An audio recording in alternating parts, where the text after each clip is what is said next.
So it's another day, it's another attempt by the Trudeau government to crush free speech in Canada and to intimidate Canadians from being able to speak out about things that concern them. And so what we have here is a Trojan horse bill, Bill C-63.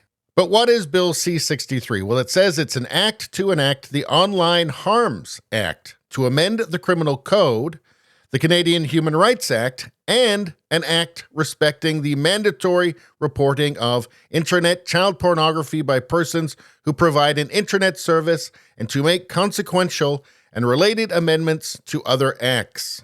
Now, of course, the abusive content regarding children is already illegal in Canada, and everybody's against that anyway. And that should be voted on separately from the rest of this, so I'm not going to go into those parts of this bill. We're going to go into the parts of this that are going to intimidate and punish people for making dissenting political statements online. Now, the reason for packaging this all in together in one bill is an extremely cynical and slimy tactic from a very cynical and slimy government to be able to smear anybody who has any problem with any part of this bill as being pro-you-know-what. It's absolutely disgusting, and of course, I expect no less from the Trudeau government. Well, this is interesting. It amends the criminal code to create a hate crime offense of committing an offense under that act or any other act of parliament that is motivated by hatred based on certain factors. B, create a recognizance to keep the peace relating to hate propaganda and hate crime offenses.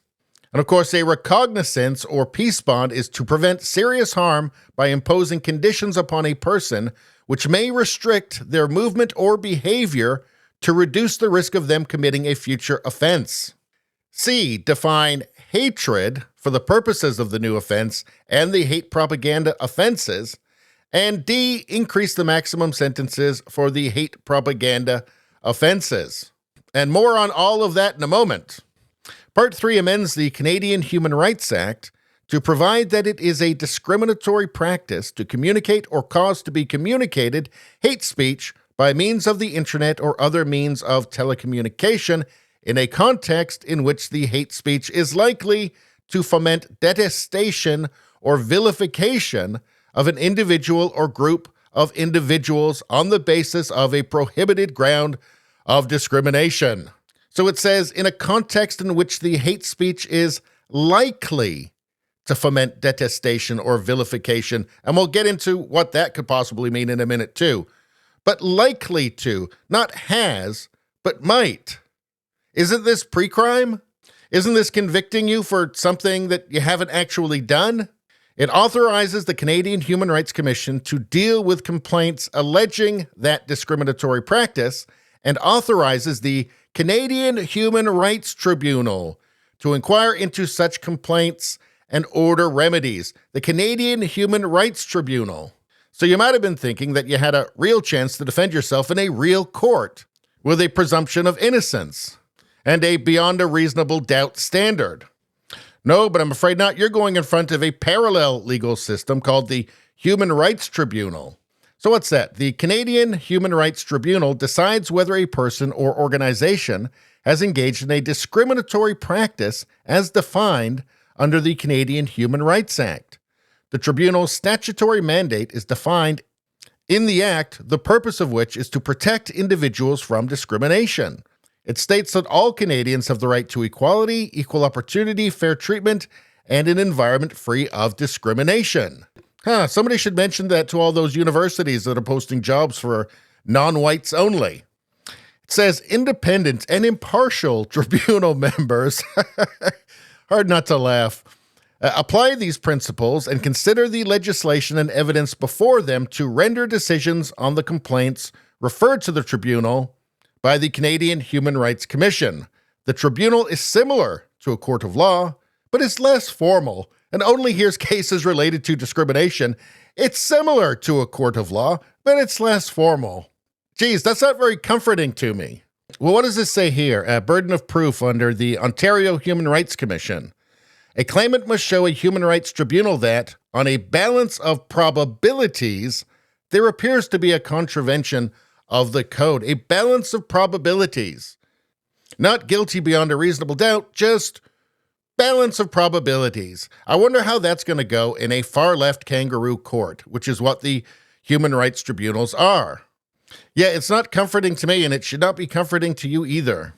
So let's find out what they mean by hatred here. It means content that expresses detestation or vilification of an individual or group of individuals on the basis of a prohibited ground of discrimination within the meaning of the Canadian Human Rights Act, and that, given the context in which it is communicated, is likely to foment detestation or vilification of an individual or group of individuals on the basis of such a prohibited ground. So hatred means content that expresses detestation or vilification. So I don't know, that doesn't really help much, because I'm not sure I really trust the Human Rights Tribunal's interpretation of that. So harmful content means, well, it's content that victimizes kids, and we all agree that we don't want that. But then we have content that foments hatred, whatever that means. Content that incites violence, again, whatever that means. Content that incites violent extremism or terrorism, whatever that's actually going to mean in a human rights tribunal. Again, here we have hatred, means the emotion that involves detestation or vilification and that is stronger than disdain or dislike. What does that mean? What is it going to mean in a human rights tribunal, which is essentially a kangaroo court? You call it a star chamber, whatever.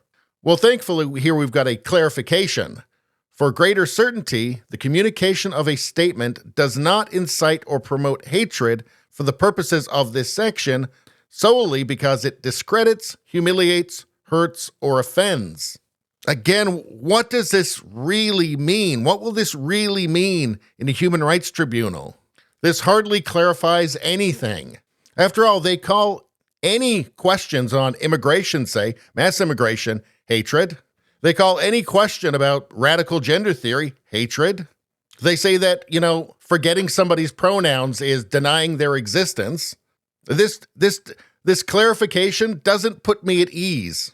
Now get this, anyone who commits an offense under this act or any other act of Parliament, if the commission of the offense is motivated by hatred based on race, national or ethnic origin, language, color, religion, sex, age, mental or physical disability, sexual orientation, or gender identity or expression, is guilty of an indictable offense and liable to imprisonment for life. That's in the bill. You're actually seeing that right now on your screen with your own eyes. Now, they also have this, advocating genocide. Every person who advocates or promotes genocide is guilty of an indictable offense and liable to imprisonment for life. Yes, you're really seeing this in a Canadian bill, something that may become law, probably will. And if you think this isn't going to be applied politically, you're out of your mind. I mean, a lot of people think from the river to the sea is a genocidal statement. But do you think that anybody's going to be sent to prison for a second, never mind for life? For shouting that? For chanting that? For writing it online? Of course not. But in the meantime, there's a lot of people saying that if you don't supply sex changes for kids on demand, that's genocide. They actually say that. This is just complete and utter insanity. And you do not want your life in these people's hands. Now back to the pre-crime part of this. Fear of hate propaganda offense or hate crime. A person may, with the Attorney General's consent, lay an information before a provincial court judge if the person fears on reasonable grounds that another person will commit, and these are the hate crimes we've already gone over. So if that happens and the judge decides that there's reasonable grounds for fear, not that you've done anything, no, you might do something in the future, maybe, well, this can happen to you.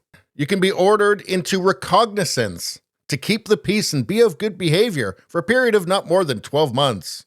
So you've spoken your mind about something politically incorrect online. Somebody has complained, and now you've got an ankle monitor for 12 months.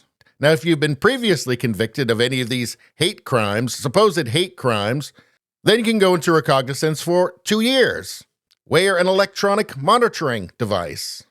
Return to and remain at their place of residence at specific times. Abstain from the consumption of drugs, except in accordance with medical prescription, of alcohol or of any other intoxicating substance. And look, this doesn't even require that you've done anything, broken any laws, done anything. It just means that somebody can complain about you anonymously, and if they decide that you might do something bad in the future, they can put you through this. Here you've got to provide blood samples so they can make sure you're not having a beer after work. Here they're going to tell you who you can and can't communicate with or where you can go. Oh, and by the way, you'll never know who actually did all of this to you because they can be completely anonymous through the whole thing. And this could be a single person or a group of individuals, which is kind of incredibly creepy, right? And if that's not enough, this anonymous person can get $20,000 out of you if the kangaroo court rules so. And spoiler alert, they're going to rule so. And on top of that, of course, the government's going to take a cut, so there can be an additional $50,000 added on top. That goes to the government. So lots of incentive all around to, well, I guess, ruin your life. So this bill is an utterly insane mess. If some random anonymous person out there gets mad at you, well, maybe you get a year of house arrest. Maybe you get that plus a $70,000 fine. Maybe you get life in prison. I don't know. I guess it all makes sense to Trudeau. Because after all, this is going to make people afraid of saying what they think online. And I think that's exactly what Justin Trudeau wants. Now, we'll end it off with this. It says, every operator, and operator is a social media company, that commits an offense under subsection 1 is liable on conviction on indictment to a fine of not more than 8% of the operator's gross global revenue or $25 million, whichever is greater. And what's subsection 1? Contravenes an order of the commission, contravenes an undertaking that it entered into with the commission or a person authorized to enter into undertakings, contravenes a requirement imposed by the commission, obstructs or hinders the commission, it makes a false or misleading statement orally or in writing to the commission. So a lot of that's up to interpretation. And frankly, the whole thing just seems completely insane. I mean, look, a fine of 8% of gross global revenue because some little penny ante commission in Canada told them to pay up? That's just utterly bizarre. And I have to wonder, is the goal here to just get like Twitter, Facebook, the rest of them, to just block access in Canada? To just say, this is all just too much trouble. We're just not going to do business in Canada. Is that the goal? I mean, we just had Trudeau talking about how he's pining for the days when there was only CBC and CTV News. And of course, we know why he's pining for those days. Yeah, this whole Trojan horse bill is just about control. That's it. And I wouldn't expect anything less from Justin Trudeau. Anyway, that's all I'm going to say about that. Please like, share, and subscribe. Subscribing really helps me out. I thank you for that. I will see you next time.